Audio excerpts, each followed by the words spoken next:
माँ बगुलामुखी दरबार सिवनी में भक्त लोग कई परेशानियां लेकर पहुंचते हैं। किसी की मानसिक, किसी की शारीरिक, किसी की आर्थिक परेशानी होती है। कोई भूत प्रेत बाधा से परेशान है तो कोई कर्ज में डूब चुका है, कोई पितरों से परेशान है तो कोई शत्रुओं से परेशान है। भक्त अनेक प्रकार की समस्याओं को लेकर आते हैं, लेकिन माँ बगुलामुखी की कृपा से गुरु माता संपूर्ण समस्याओं का निराकरण समक्ष रख देती हैं। जो हाँ परिस्थितियां जी। निर्मित हो रही हैं घर में, हाँ जी। कि आपके घर में जो क्लेश हो रहा है, जिसे हम ग्रह हम्म, क्लेश कहते हैं, तो हम्म, वह ग्रह क्लेश का मूल कारण है कि आपका घर जो है एकदम शून्य है, शून्य भूमि। हम्म, हम्म, आपके घर में लक्ष्मी भी नहीं रुक पा रही है स्थिर, और स्वास्थ्य में भी बार बार उतार चढ़ाव आ रहा है, हम्म, और मन भी स्थिर नहीं है आपका। हृदय भी कभी घबराहट होता है, कभी अपने आप ठीक हो जाता है। तन भी आपका स्वस्थ नहीं है, मनोस्थिति भी स्वस्थ नहीं है, और घर में अकाल मृत्यु का भी योग बना हुआ है। इसका मूल कारण है आपका घर,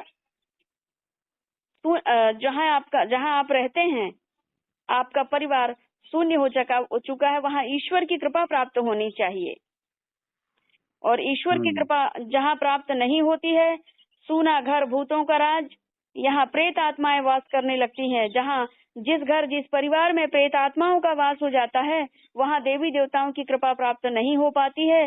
जब तक उन प्रेत आत्माओं को मोक्ष की गति प्रदान ना हो और ईश्वर की कृपा प्राप्ति ना हो, तो वह परिवार, वह घर सदा क्लेश और भय से मुक्त नहीं हो पाता है। क्लेश रहित रहता है, भय रहित रहता है, रोग रहित रहता है, बाधा रहित रहता है।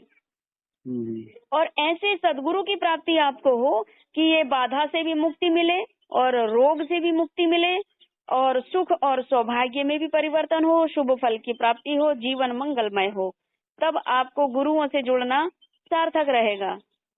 क्योंकि इस संसार में बिना गुरु भवनिधि तरे न कोई, बिना गुरु के सानिध्य के इस संसार सागर से, इस माया से कोई तर ही नहीं सकता बेटे। हाँ, इसीलिए गुरु सानिध्य अति आवश्यक है, बहुत ही ज्यादा जरूरी है। गुरु सानिध्य और ईश्वर की कृपा पाना हमारे लिए अति शुभ फल लाभकारी होता है, शुभ फलदायी होता है। उसके लिए फिर क्या करना होगा माता हमें? अभी आपका प्रॉपर रहना कहाँ है? सोनीपत। सोनीपत में रहते हैं? हाँ जी। अच्छा, सोनीपत में काफी भक्त हैं, हरियाणा में भी है, दिल्ली में भी है। वो सब शिष्य हैं, तो शिष्य मंडल सब गुरु पूर्णिमा को पहुंचते हैं गुरु आश्रम में सिवनी। तो कहाँ पे जी? सिवनी जबलपुर के पास सिवनी है। अच्छा जी। तो सिवनी आश्रम फिर गुरु पूर्णिमा को सभी भक्त पहुंचते हैं और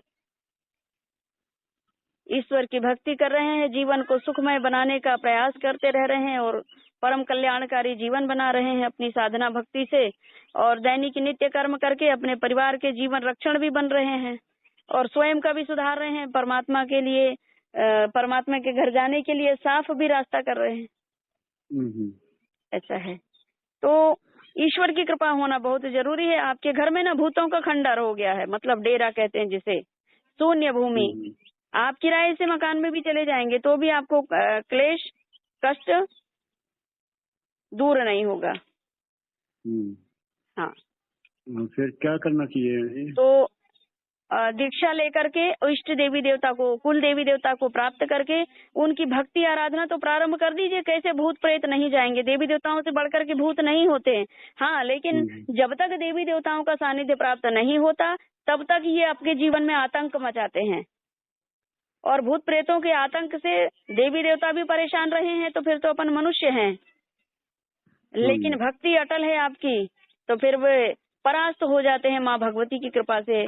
और आप तो ब्रह्मास्त्र विद्या से जुड़े हुए हैं, और माता रानी की जिस दिन आपकी दीक्षा हो जाती है, उस दिन से आप भक्ति प्रारंभ करेंगे। क्रमशः दीक्षा होती है और भक्ति का मार्ग आपको बताया जाता है।